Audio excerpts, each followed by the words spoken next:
Hey, Michael and Texas Jake. Getting ready to run to the store. Good morning and good evening, FYI. I'm just letting you know my opinion on many things that I've discovered as of late.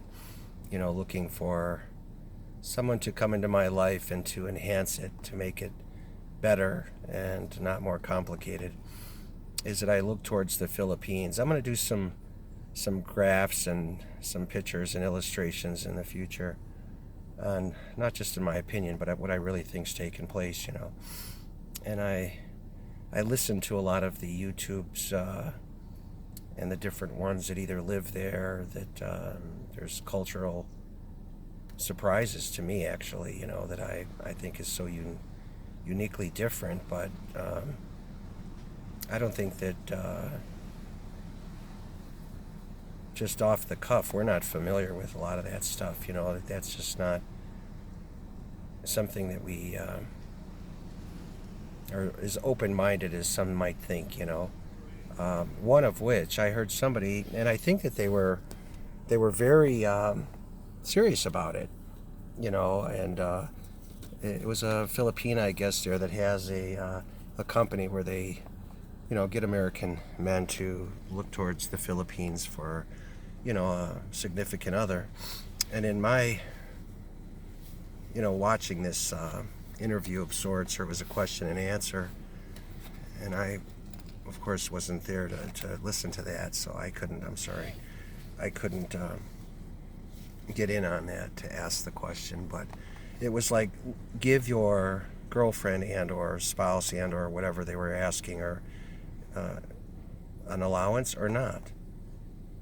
And there was many comments that were made, like, that's not how it works here. And it isn't how it works here. Gosh, if we left a 20 on the table every time our wife came over, our girlfriend, as a form of an allowance or compensation, we look at that as like a prostitution. It's almost like, I just got something and you're compensated for it.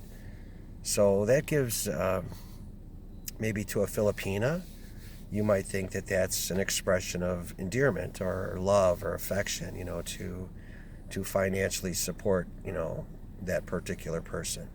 But to us, it just doesn't feel right. And to the women of America, or the westernized women, unless they are, just targeting your pocket, that's what it would appear to be, as in fact just a payment of sorts. I just got paid for duties received, or favors received, So that'd be that kind of, it's like it's weird, I think what American men are looking for is a partnership, somebody that's going to come into their life and enhance it with education, beauty, wisdom, and bring something besides just the wiggly jiggly stuff, especially grown men. Now, if it's the grown man has never had exposure to the wiggly jiggly because he's just always lived either a shelter life, or the women in the Western world wouldn't have them because of, by appearance alone, it's like that's not, the younger ones especially, they're not going to go after those kind of guys, and the older ones too, so they go there because it's kind of like, like they would say, cheap labor. Our country goes there because they can get more for less and then sell it back to us for more. So it's kind of like along those lines, I think, is that they think that, that we're going to get a better woman for less money, because that's really what it's all about, I guess, is payment, But no one wants to, deep down, I don't think you want to pay for, affection or for love, and that you shouldn't have to have an allowance.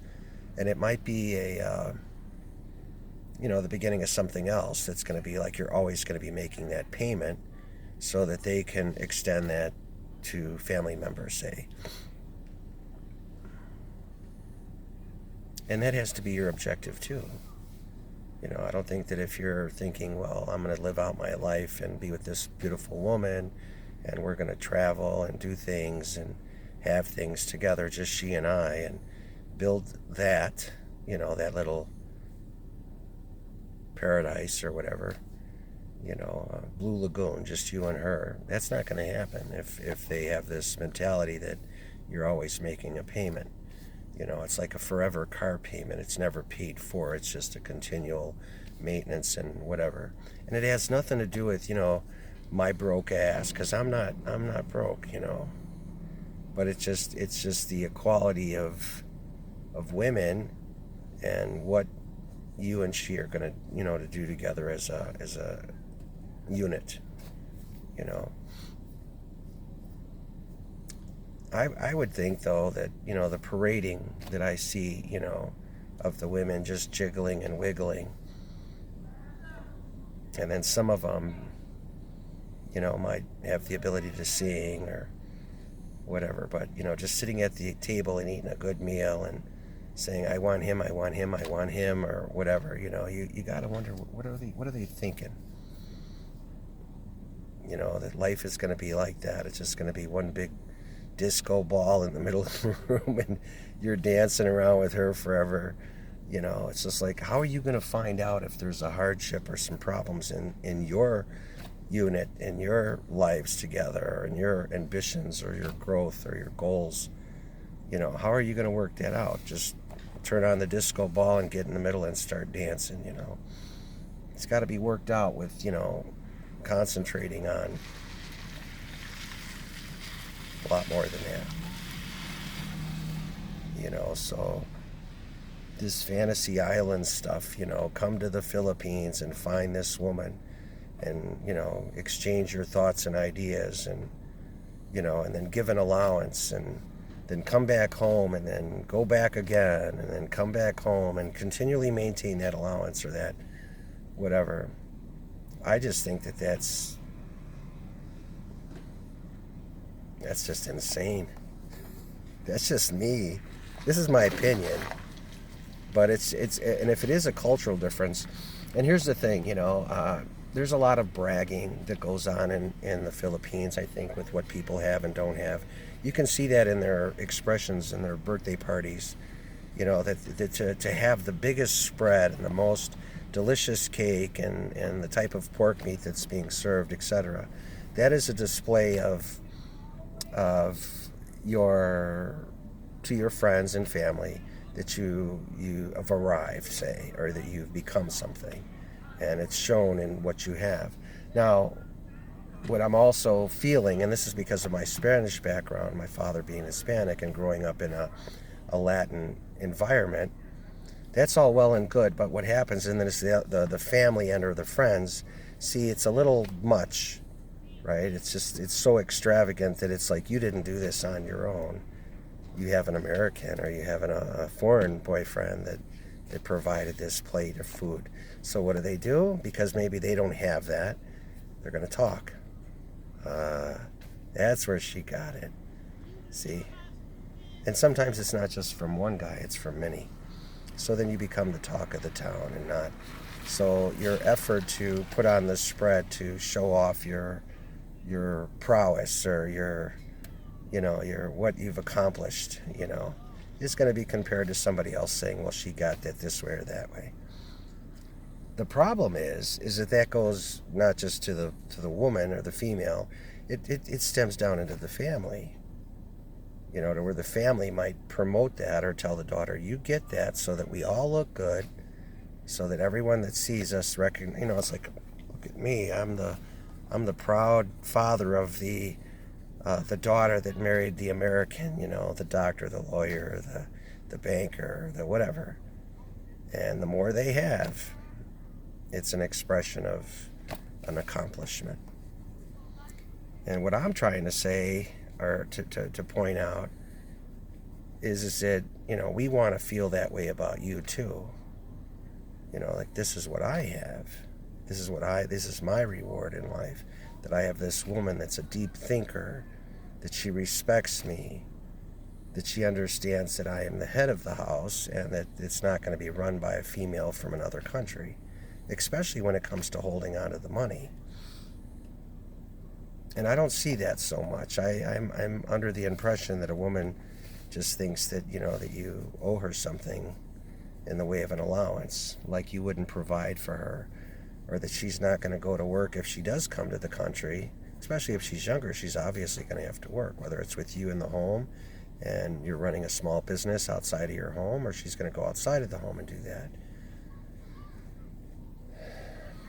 I think that a lot of the male population, though, today has recognized that the females of the world, not just in the Philippines, want to get ahead, just like anybody else. But it's how you go about it what is so disturbing. Is it that have no conscience to just go after a man's pocket, stomp on his heart, to have many of those types of people that you're dealing with or working with is beyond. That's the man's attitude these days. They don't need it. They don't need all that anymore. So I say all that to say that to the Filipino women, if you really want to get ahead and get a good American man, you're going to have to change some of your ways and not just try to get him to adapt to yours. You're going to have to up your game a little bit. You're going to have to come to the table with more than a jiggle and a wiggle and a song. You're going to have some education. You're going to have to, at least, if nothing else, make that transition easier on the man by spelling it out. Instead of having a number on a placard on your name and then a number. Hi, I'm single woman XYZ7529. Instead of having that, they should know how much does that cost. It's just like watching the movie, though, to me, like Taken, where they just have a bunch of guys in a crowd and they can just pick out what they can afford. Don't they do that in Japan, too? I don't know. Where they just point out which one they want and how much it costs. But do you see that kind of meat market is just, I think that that's exactly what it is. And it's not something that's deeply rooted into somebody's heart and their minds. And what are we doing? And where are we going with this? And do you serve, a higher power, or do you have a conscience? Or is it just a bunch of wiggle jiggle and see who's at the end going to be giggling, because they got whatever they wanted out of that, pile of women that are just, ooh, she's got a nice one, and she's got a nice one, and she's got a nice one. And then maybe the girls are doing the same. He's got a fat wallet. He's got a fatter wallet. He's got a this. He's got a that. See, and it's just, that's what this dating thing has just turned into, And then the sponsors of these type of soirees and parties, they're pulling in some big money, especially if they're living in a country that's third world. Think about it. I mean, no one ever does. It's just like paying for insurance, car insurance. Everyone has to have it, but no one ever realizes what's going on. That you pay out a lot of money to these people every month, and that money's invested, and then if there is an incident, you're just getting, that money's solid once it's put into that stack or whatever. The rest of it, they're using dividends, and they're making money with money and then investing, reinvesting, whatever. And it just grows. It's their pockets are always full. And whether they empty yours out or not is irrelevant. So it's a good business. And the women that attend those things too, to me, that's the bait. It's the bait. There we go. This lure worked. That lure worked. But the bottom line is, gentlemen, is that if you're going to go somewhere else to find something, you got to go deeper than the external, what it looks like from the outside. It's not always going to look like that. And I don't think that these women are going to tell you, what their expectations are in a week, month, 2 week, whatever getaway. So as far as correspondence, that's going to have to continue. Bet you a dime to a dollar, none of them have any clue on how much it's actually going to cost to get them to come be with you in the United States. So it's an ongoing process, seems like. And especially for the older ones, how much time do you have? So if you want an immediate return on your investment, that's probably not going to happen. I don't care what you're investing or where. It's got to stay there a while, right? So this is the game. This is the pull. That is the bait. The female is the bait. Get them to come here. Let's get them started. Problem is that when you're not in their company, you don't know what's going on. You might find out. I'm on here because I found out. Maybe I'm smarter than average. Maybe I'm not. It's a little embarrassing sometimes, that I've stepped in shit more than once, looking somewhere else, that I have to, I feel I have to go on there and say, hey, don't walk that way because you're going to step in it too. You might not. But point is that it's there. And it's a sea of it. The likelihood that you're not going to step into it is more unlikely that you're not going to than likely that you will not. I don't hear a lot of success stories, although that there's a big market there. You never see those on YouTube, or not as many anyway. By average, you don't see that. So it's kind of rare. So it's just it's a numbers game. And if that's how you want to look at yourself and the rest of what you got left to live is I got to play the numbers. It's like looking at the back of a lottery card. I used to sell insurance this way. I used to tell people, as I was giving an illustration, and anyone can use this, but it's the truth. It's like I asked somebody, do you play the lottery? And they would say, yeah, I play. And I say, how much do you play about a month? And they would tell me, right? And say it was even a small amount of money. They don't play a lot. $10 a month. They're just simple investors into something like that. And I'd say, okay, with that $10, right, invested into a life insurance policy that would always pay out this amount of money. Say it was $25,000 in a whole life policy. I'd say that's a guarantee.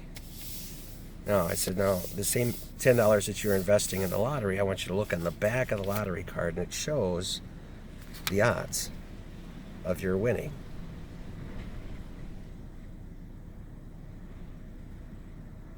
And it's way off. It's a gamble. That's what it is. You might win, but with that same $10 investment, you're gonna get that much money. So if you're trying to win the lottery to play to pay for your wants and needs or whatever, the odds are very slim. But if you invest into your life and into your children or family, and you have a policy that would definitely pay out this much, what are your odds? Here's the odds. You're going to die. You're not always going to win the lottery.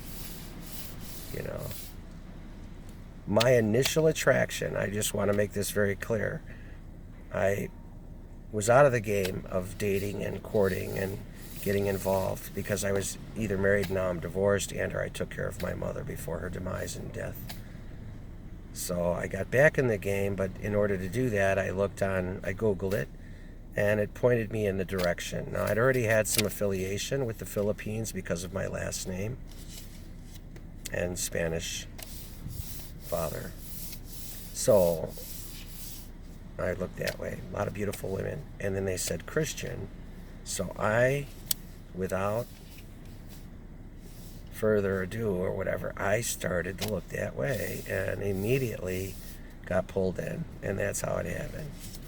And so as far as my learning as much as I have, it's because of my interest. And then, but this time I was going to go about it differently and look at it a little harder. And what I'm seeing is that there's a big market of women that want better in their life because it's hard to survive there, even for the educated, with the amount of money that they make. Remember, people from the northern countries or western countries hire in those call centers people in your country because they can pay less and get more. And that may become even more of a demand because of the wages in Illinois, at least I know, and I think in the whole United States, is minimum is $15 per hour. There's gonna be a boom of opportunity for people that are in other countries where they can pay you half of that, which would be a lot of money, and get the same product, or better even. See, return on investment. See, everyone wants to make more. And so, hold on for that, because it's coming, believe me. It's going to cause more unemployment here and higher employment in your country. You better believe that. So get your educations together. Start, getting your English, improve on it, on your ability to understand how we feel culturally. Because I do feel that the boom is coming, because the minimum wage has gone up here, and so Western and Canadian and other countries, I don't know what their minimum wage is. I think in Australia it's even higher, but that's why they hire you guys, because you do it for less. See? So I'm all over the place. Excuse me. I have attention deficit disorder. I've had all my life, and I flitter a lot, and it's difficult to do this type of thing, to try to, but I'm just talking. It's just my opinion and my experience, but I learn as I go, and that's pretty obvious. I'm not a stupid person, though, and I'm taking it all in. You better believe it. And, my assessment of things is based on my experience, so, and my observations, and I share them with you, and I appreciate that you take the time to listen, and maybe at the end of the day, whether we will or we won't come to any agreement or understanding, I see that others do it, asking questions, like I said, that really disturbed me, because I think that she didn't want to hear anything negative, like it would be totally okay to have a man pay a woman an allowance to be in her company. And I just think that is just totally absurd, to have to pay somebody to be your boyfriend or girlfriend or whatever. And they do that here, believe me, but we call it something. We call it prostitution. Maybe not there, I don't know. But, a good woman should work for her own money. And I don't mean her own, because believe me, it's not like it's your money and not my money. It becomes our money. So there is no, you call the shots and you tell the guy how it's going to be and what you're going to pay out and who you're going to pay it to. It doesn't work that way. So, however, if that is how you do it and it's not how we do it, we have to come to some middle ground on some of these things. And I think that if we just learn each other's customs and we make new ones within our own homes,